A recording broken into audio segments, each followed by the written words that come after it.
حمدا طیبا للہ الذی ارسل الینا احمدا صلاۃ وسلاما علی من کان اسمہ محمدا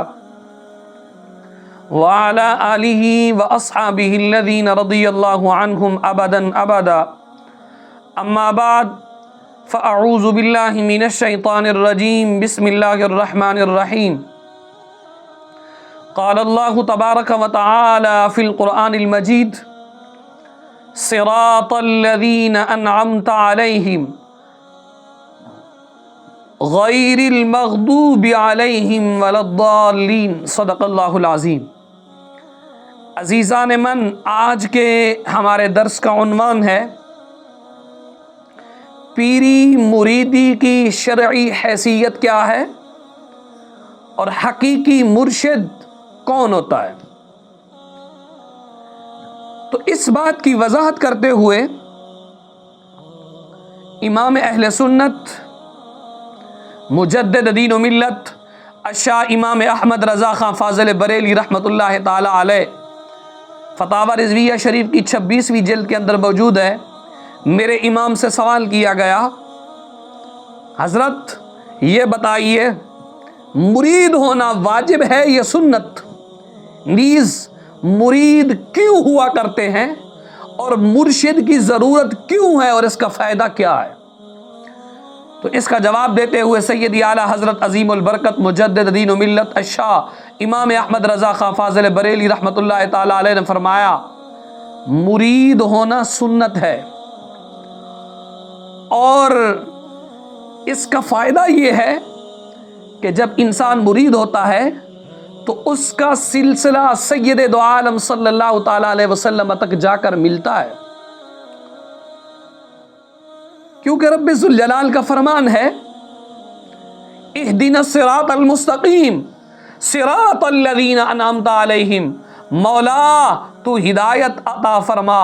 ہمیں سیدھے راستے کی۔ سیدھا راستہ کون سا؟ مولا ان لوگوں کا راستہ جن پر تو نے انعام کیا ہے۔ تو اولیاء اللہ پر اللہ کرم فرماتا ہے، انعام فرماتا ہے، تو ان کے ہاتھ کے اندر ہاتھ دیا جاتا ہے صرف اس لیے کہ تاکہ یہ لوگ ہماری اصلاح کریں، اور ولی اللہ مرشد کامل انسان کی اصلاح کرتا ہے، تربیت کرتا ہے، کیونکہ میرے آقا انعامدار صلی اللہ تعالی علیہ وسلم کی بارگاہ کے اندر جب صحابہ کرام حاضر ہوتے، میرے نبی کے ہاتھ پر ہاتھ رکھتے، سید دو عالم صلی اللہ تعالی علیہ وسلم انہیں بیعت فرماتے، تو میرے نبی کیا فرماتے تھے؟ فرمایا کرتے تھے، آج کے بعد تم نے اللہ کے ساتھ کسی کو شریک نہیں ٹھہرانا، آج کے بعد تم نے چوری نہیں کرنی، زنا نہیں کرنا، اولادوں کو ناحق قتل نہیں کرنا، کسی پہ بہتان نہیں لگانا، اور نیکی کے معاملات کے اندر نافرمانی نہیں کرنا۔ اور حقیقی مرشد کے ہاتھ کے اندر ہاتھ بھی اسی لیے دیا جاتا ہے تاکہ یہ بندہ بھی ہمیں اپنے نبی پاک صلی اللہ تعالی علیہ وسلم کا دین سمجھائے، کیونکہ یہ لوگ ولی جو ہوتا ہے یہ اللہ کا محبوب بندہ ہوتا ہے۔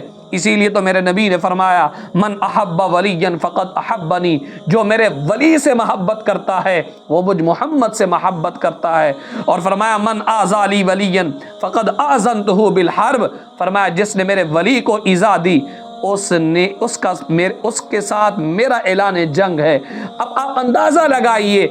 پیر کے پاس،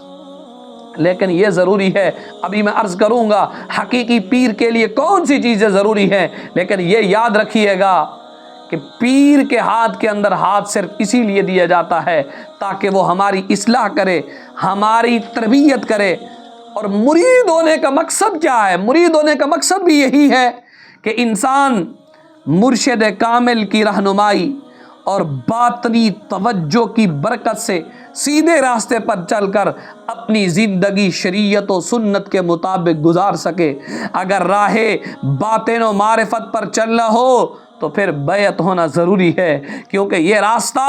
انتہائی کٹھن اور باریک ہے جسے بغیر کسی رہبر کے طے کرنا اپنے آپ کو ہلاکت پر پیش کرنا ہے۔ لہٰذا اس راستے کو کامیابی و کامرانی کے ساتھ طے کرنے کے لیے انسان کو مرشد کامل کی ضرورت ہوتی ہے۔ تو آپ اندازہ لگائی ہے، مرید انسان اسی لیے ہوتا ہے تاکہ پیر اپنے مرید کو شریعت کے راستے پر چلائے، لیکن یاد رکھنا وہی پیر چلا سکتا ہے، وہی مرشد چلا سکتا ہے جس کے بارے میں میرے امام نے وضاحت فرمائی ہے۔ فرمایا آپ سے سوال ہوا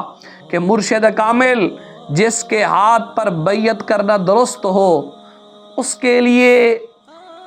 کیا شرائط ہے؟ تو سیدی اعلیٰ حضرت رحمۃ اللہ تعالی علیہ فرماتے ہیں ہر بندہ مرشد نہیں بن سکتا۔ یاد رکھیے گا آج کے اس پرفتن دور کے اندر ہر بندہ پیر بنا پھرتا ہے، تو آپ کو پتہ ہونا چاہیے کہ ہم اس کو پیر پکڑ رہے ہیں، اس کو پیر پکڑ رہے ہیں، اسے مرشد مان رہے ہیں، آیا کہ اس کے اندر یہ چیزیں پائی جاتی ہیں؟ سیدی اعلیٰ حضرت فرماتے ہیں بیعت لینے اور مسند ارشاد پر بیٹھنے کے لیے 4 شرطیں ضروری ہیں۔ نمبر 1، سنی صحیح العقیدہ ہو،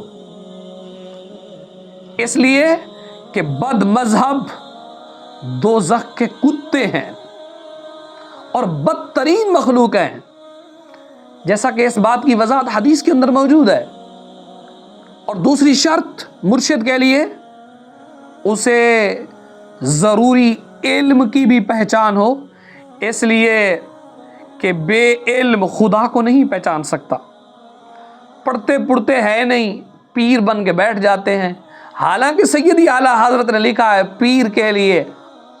عالم ہونا ضروری ہے، اسے ضروریات دینیہ کے مسائل کا صحیح معنوں میں ادراک ہو، کیونکہ بغیر علم کے انسان کو رب کی پہچان نہیں ہو سکتی۔ تیسری شرط، کبیرہ گناہوں سے پرہیز کرتا ہو، بڑے گناہوں سے بچنے والا ہو، اس لیے کہ فاسق کی توہین واجب ہے اور مرشد کی تعظیم واجب ہے۔ دونوں چیزیں یہ کیسی اکٹھی ہوں گی؟ اگر ایک شخص شریعت کا باغی ہے، کبیرہ گناہوں کا ارتکاب کرتا ہے، وہ پیر نہیں ہو سکتا، اور جس کو پیر مانا جائے تو اس کی تعظیم ضروری ہے۔ ایک جانب وہ شریعت کی دھجیاں اڑائے اور وہ شخص یہ ہم سے توقع لگا کے بیٹھے کہ مجھے مرشد مانو، نہ میرے امام نے فرمایا ایسے پیر کی تو توہین کرنا واجب ہے کہ جو بندہ کبیرہ گناہوں کا ارتکاب کرتا ہے۔